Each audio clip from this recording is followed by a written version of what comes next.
Chapitre 5. À l'aventure.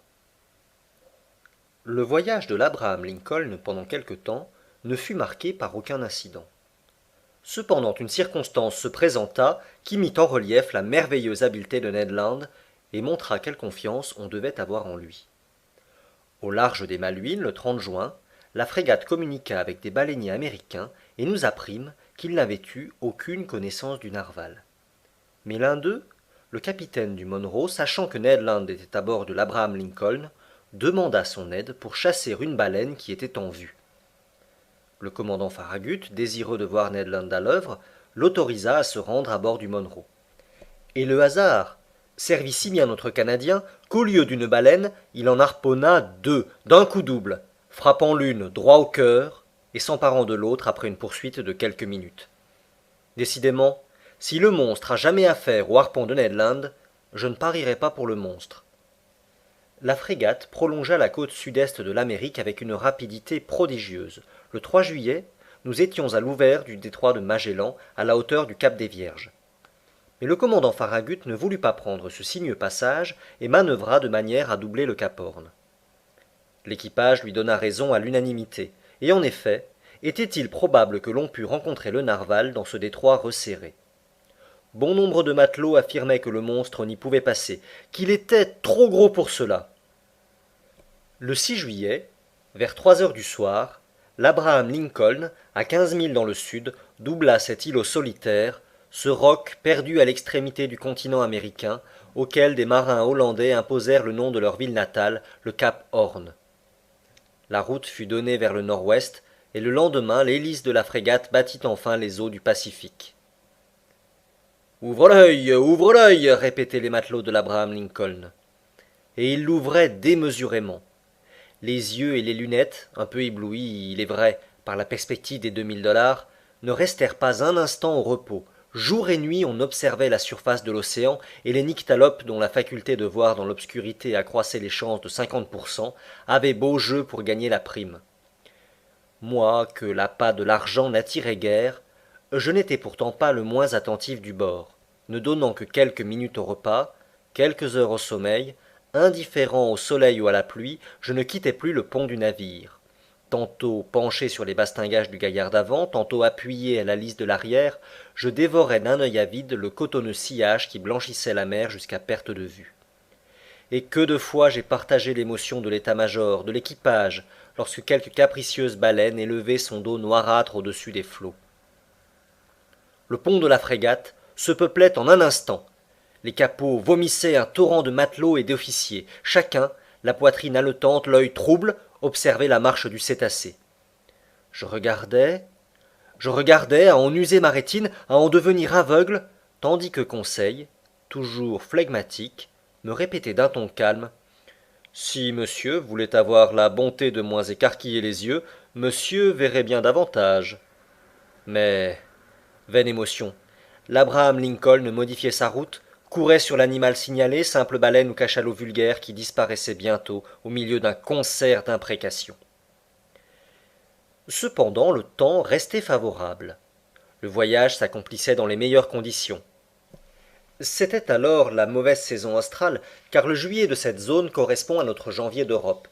Mais la mer se maintenait belle, et se laissait facilement observer dans un vaste périmètre. Ned Land montrait toujours la plus tenace incrédulité.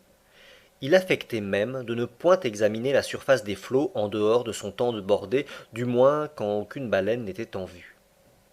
Et pourtant sa merveilleuse puissance de vision aurait rendu de grands services.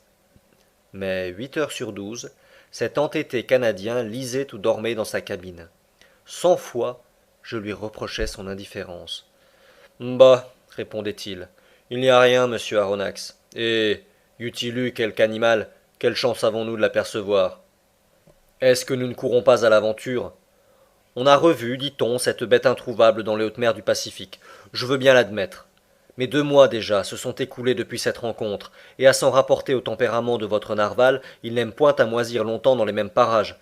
Il est doué d'une prodigieuse facilité de déplacement. Or, vous le savez mieux que moi, monsieur le professeur, la nature ne fait rien à contresens, et elle ne donnerait pas à un animal lent de sa nature la faculté de se mouvoir rapidement s'il n'avait pas besoin de s'en servir. Donc, Si la bête existe, elle est déjà loin. À cela, je ne savais que répondre. Évidemment, nous marchions en aveugle, mais le moyen de procéder autrement? Aussi, nos chances étaient-elles fort limitées. Cependant, personne ne doutait encore du succès, et pas un matelot du bord n'eût parié contre le narwal et contre sa prochaine apparition. Le 20 juillet, le tropique du Capricorne fut coupé par 105 degrés de longitude, et le 27 du même mois, nous franchissions l'équateur sur le 110e méridien. Ce relèvement fait, la frégate prit une direction plus décidée vers l'ouest et s'engagea dans les mers centrales du Pacifique. Le commandant Farragut pensait avec raison qu'il valait mieux fréquenter les eaux profondes et s'éloigner des continents ou des îles dont l'animal avait toujours paru éviter l'approche. Sans doute parce qu'il n'y avait pas assez d'eau pour lui, disait le maître d'équipage. La frégate passa donc au large des Pomotou, des Marquises, des Sandwich, coupa le tropique du Cancer par 132 degrés de longitude et se dirigea vers les mers de Chine. Nous étions enfin sur le théâtre des derniers ébats du monstre. Et pour tout dire, on ne vivait plus à bord. Les cœurs palpitaient effroyablement et se préparaient pour l'avenir d'incurables anévrismes. L'équipage entier subissait une surexcitation nerveuse dont je ne saurais donner l'idée. On ne mangeait pas, on ne dormait plus. 20 fois par jour, une erreur d'appréciation, une illusion d'optique de quelques matelots perchés sur les barres causaient d'intolérables douleurs, et ces émotions 20 fois répétées nous maintenaient dans un état d'éréthisme trop violent pour ne pas amener une réaction prochaine. Et en effet, la réaction ne tarda pas à se produire. Pendant 3 mois dont chaque jour durait un siècle, l'Abraham Lincoln sillonna toutes les mers septentrionales du Pacifique, courant aux baleines signalées, faisant de brusques écarts de route, virant subitement d'un bord sur l'autre, s'arrêtant soudain, forçant ou renversant sa vapeur, coup sur coup, au risque de déniveler sa machine, et il ne laissa pas un point inexploré des rivages du Japon à la côte américaine. Et rien, rien que l'immensité des flots déserts, rien qui ressemblât à un narwal gigantesque, ni à un îlot sous-marin, ni à une épave de naufrage, ni à un écueil fuyant, ni à quoi que ce fût de surnaturel. La réaction se fit donc. Le découragement s'empara d'abord des esprits et ouvrit une brèche à l'incrédulité. Un nouveau sentiment se produisit à bord, qui se composait de 3/10 de honte contre 7/10 de fureur. On était tout bête de s'être laissé prendre à une chimère, mais encore plus furieux. Les montagnes d'arguments entassés depuis un an s'écroulèrent à la fois, et chacun ne songea plus qu'à se rattraper, aux heures de repas ou au sommeil, du temps qu'il avait si sottement sacrifié.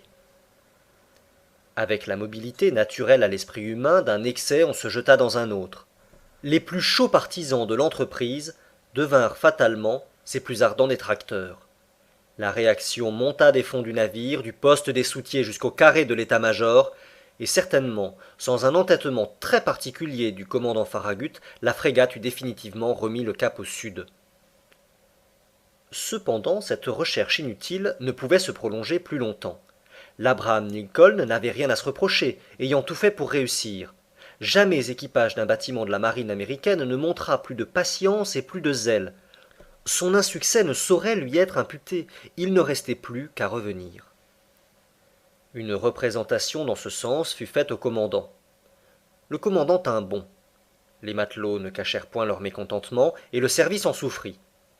Je ne veux pas dire qu'il y eut révolte à bord. Mais après une raisonnable période d'obstination, le commandant Farragut, comme autrefois Colomb, demanda 3 jours de patience. Si dans le délai de 3 jours, le monstre n'avait pas paru, l'homme de barre donnerait 3 tours de roue, et l'Abraham Lincoln ferait route vers les mers européennes. Cette promesse fut faite le 2 novembre. Elle eut tout d'abord pour résultat de ranimer les défaillances de l'équipage. L'océan fut observé avec une nouvelle attention. Chacun voulait lui jeter ce dernier coup d'œil dans lequel se résume tout le souvenir. Les lunettes fonctionnèrent avec une activité fiévreuse. C'était un suprême défi porté au narwal géant, et celui-ci ne pouvait raisonnablement se dispenser de répondre à cette sommation à comparaître. 2 jours se passèrent. L'Abraham Lincoln se tenait sous petite vapeur. On employait 1000 moyens pour éveiller l'attention ou stimuler l'apathie de l'animal, au cas où il se fût rencontré dans ces parages. D'énormes quartiers de lard furent mis à la traîne, pour la plus grande joie des requins, je dois le dire. Les embarcations rayonnèrent dans toutes les directions autour de l'Abraham Lincoln, pendant qu'il mettait en panne, et ne laissèrent pas un point de mer inexploré. Mais le soir du 4 novembre arriva sans que se fût dévoilé ce mystère sous-marin. Le lendemain, 5 novembre, à midi, expirait le délai de rigueur. Après le point, le commandant Farragut, fidèle à sa promesse, devait donner la route au sud-est et abandonner définitivement les régions septentrionales du Pacifique. La frégate se trouvait alors par 31° 15' de latitude nord et par 136° 42' de longitude est. Les terres du Japon nous restaient à moins de 200 milles sous le vent. La nuit approchait. On venait de piquer 8 heures. De gros nuages voilaient le disque de la lune, alors dans son premier quartier. La mer ondulait paisiblement sous l'étrave de la frégate. En ce moment, j'étais appuyé à l'avant sur le bastingage de tribord. Conseil, posté près de moi, regardait devant lui. L'équipage, juché dans les haubans, examinait l'horizon qui se rétrécissait et s'obscurcissait peu à peu.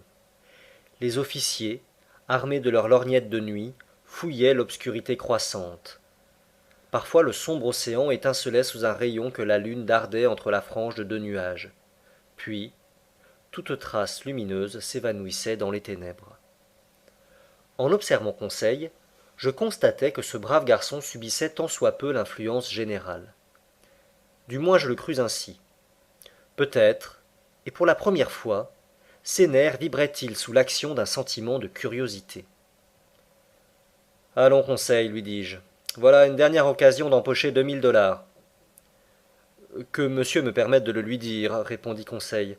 Je n'ai jamais compté sur cette prime. Et le gouvernement de l'Union pouvait promettre 100 000 $, il n'en aurait pas été plus pauvre. Tu as raison, Conseil. C'est une sotte affaire après tout, et dans laquelle nous nous sommes lancés trop légèrement. Que de temps perdu, que d'émotions inutiles. Depuis 6 mois déjà, nous serions rentrés en France. Dans le petit appartement de monsieur, répliqua Conseil, dans le muséum de monsieur, et j'aurais déjà classé les fossiles de monsieur. Et le babiroussa de monsieur serait installé dans sa cage du jardin des plantes, et il attirerait tous les curieux de la capitale. Comme tu dis, Conseil. Et sans compter, j'imagine que l'on se moquera de nous. Effectivement, répondit tranquillement Conseil. Je pense que l'on se moquera de monsieur. Et faut-il le dire? Il faut le dire, Conseil. Eh bien, monsieur n'aura que ce qu'il mérite. Vraiment? Quand on a l'honneur d'être un savant comme monsieur, on ne s'expose pas. Conseil ne put achever son compliment. Au milieu du silence général, une voix venait de se faire entendre. C'était la voix de Ned Land. Et Ned Land s'écriait « Ohé, la chose en question, sous le vent, par le travers à nous !